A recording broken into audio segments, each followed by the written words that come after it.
It does suck seeing in this world, particularly young men, are like struggling so much mentally, and their first response is to go to a doctor and get a pill. If you can give yourself that time of eating well and training properly, it makes all the difference. You'll be so much more productive if you sleep well. And sleep's such a big one as well for fat loss. Like, your body can lose fat a lot quicker if you're getting the correct amount of sleep. And a lot of people don't know that. I've been at the point where I've completely relied on data, and like, data is everything. And I'd wake up, check my scores, and then like my day was dictated on the score that I got for my sleep, when in actual fact I felt fine. The issue with that like restrictive diet as well is like it goes so far back the other way. So like if you restrict for, let's say, a month, and you will make progress, no doubt. It's like the number one trick to weight loss is like counting your calories, unfortunately. But what happens on the other side of that is you felt restricted, so you go so hard the other way and you become in such a surplus.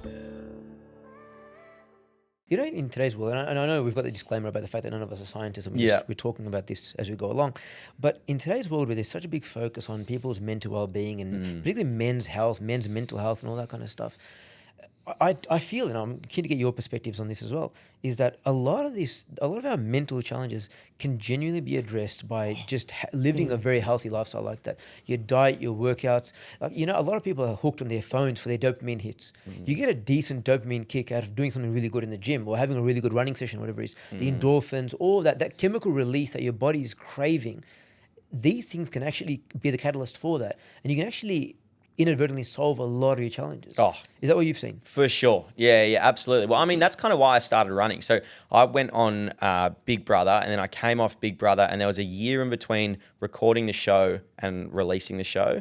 And I came off the show and I was a bit like lost in terms of what I wanted to do with my job. Like, I didn't know what the show was going to bring. So I just started going for runs around an oval to like clear my head, also for health. And like, as we said before, you know, you feel great from it. And I did that purely to clear my head. So it does suck seeing, you know, in this world, particularly young men, are like struggling so much mentally, and their first response is to go to a doctor and get a pill. It's like, well, hang on, let's start with like, what are you eating? How processed are your foods, which is probably a great point to start. And then what about fitness? What about your sleep times? Like, are you going to bed at midnight and waking up at 5 a.m.? It's just not enough sleep. So there's so many things that people can look into and correct. And I get it.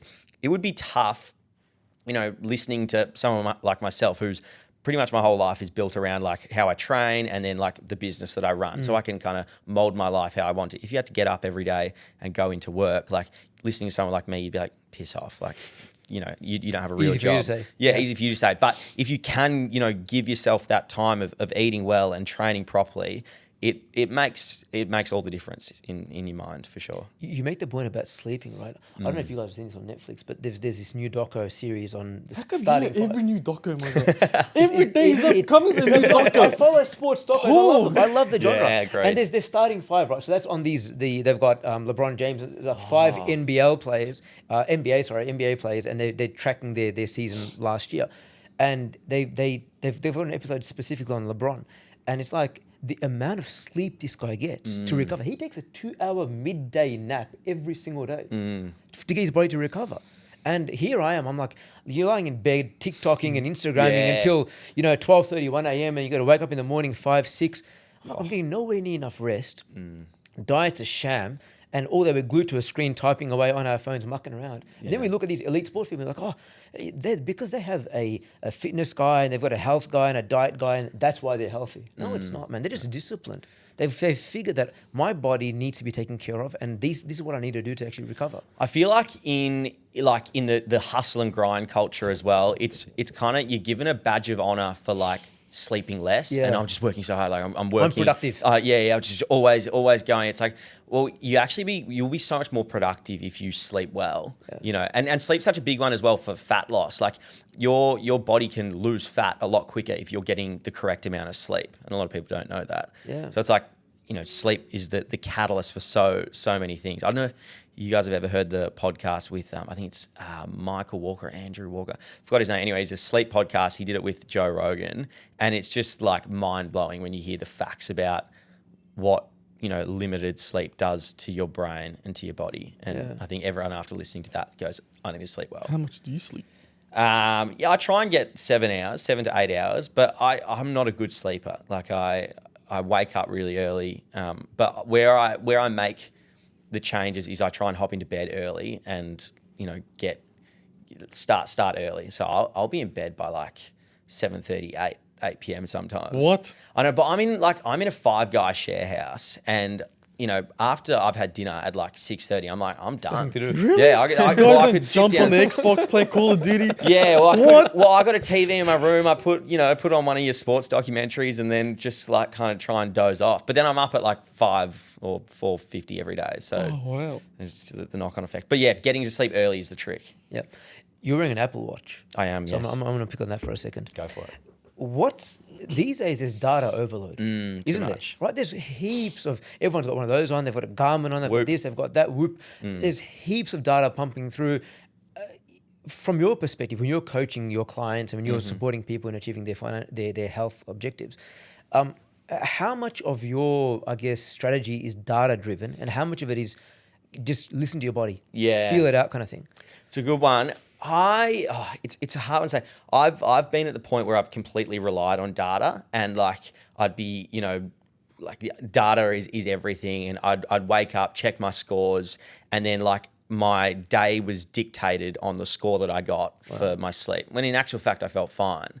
So I actually kind of go the other way with it. I wear this Apple Watch every day. I don't wear it to sleep, but I just use it for my running really. But I think particularly in this day and age, like people are becoming so obsessed over data when they really don't need to be. Like if you just get those fundamental factors right, like sleeping right, eating right, training properly, everything else will line up pretty smoothly. Now, where the data's good is like if you're doing all of those things and you're still some deficiencies, like I don't know why I'm not recovering properly. Well, let's check your sleep out. Your sleep scores are bad. That's where to fix it. But I'd say for the general like day-to-day person, it's probably not that necessary. Yeah. Because you see people that really obsess over the data, that goes one step further into the whole calorie counting, and then they're sitting there measuring out their meals. Yeah. Like, come on, man. Like that's not living. They don't even do that. They got a That weight annoys scale me, there, man. this many grams. I'm having 15 peanuts and a handful of granola. Come on, mate. And live a little. The issue with that like restrictive diet as well is like it goes so far back the other way. So like if you restrict for let's say a month, and you will make progress, no doubt. It's like the number one trick to weight loss is like counting your calories, unfortunately. But what happens on the other side of that is you felt restricted, so you go so hard the other way and you become in such a surplus. But it's not really living, is it? That way of life. I think in general, particularly with Instagram or social media, it's so easy to look at people like myself who are doing this from a day-to-day perspective, and it's like their whole lives. And then trying to do that yourself as someone who's got a 9-to-5 job and they're working and they've got a family and they're, trying to do other things as well. You need to have just like that common ground, like that middle balance. You don't need to go too far one way. Yeah. Is there a difference between running in the cold and in the hot? I mean, I'd assume so. Yeah, in terms sweat of more? You sweat more. Other Your than that, heart like, rate there will has be to be up. something I'd to prefer it. to run in the cold personally. Like Okay. I run a lot better in the mornings than I do in the afternoons. But yeah, I'd imagine there would be some big differences. Don't the joints hurt more in the cold? Or is that just me being old? Maybe, but I think a good warm up. I've never tried. It's too cold. Get back in the cover and stuff. Yeah, bugger that. No, it's fair. I'm not too sure. Okay, do you do the ice bucket stuff? Yeah. Every now and then. I don't think it does a whole lot for like You reckon? for recovery. Nah, I feel like the science around that is pretty spotty. Like if you feel great mentally, really good for you, but I don't think it helps your body recover that much. And if it does, it would be something that it's like such a small percentage that you could fix by just getting the right amount of protein in. If that makes sense. Isn't it like it helps reduce inflammation, muscle recovery? Apparently, I feel like some of that stuff's been debunked. Okay. They from what I've heard, it's more to do with the compression of the water on your body than that stops the inflammation, than like the cold. Okay. The cold exposure. But as well, there's a lot of science around training in the gym and then getting straight into an ice bath really bad for your body because you're stopping hypertrophy. So hypertrophy is your muscle recovering from the gym and then building. So if you're getting, hitting the weights and then hopping into an ice bath, you're actually stopping that process. So you're essentially just undoing all your hard work in the gym. Mm-hmm. So if you are doing ice baths, I mean, they're great for you. I think they're really good, but they say do them before the gym, and then you can do them after cardio. So after going for a run. Right. Do you do cold showers? Nah, no way. Trying to see, how much of a junkie you are. Yeah. Not doing all that. For me. I'd do it for every now and then, but not unless I really need to.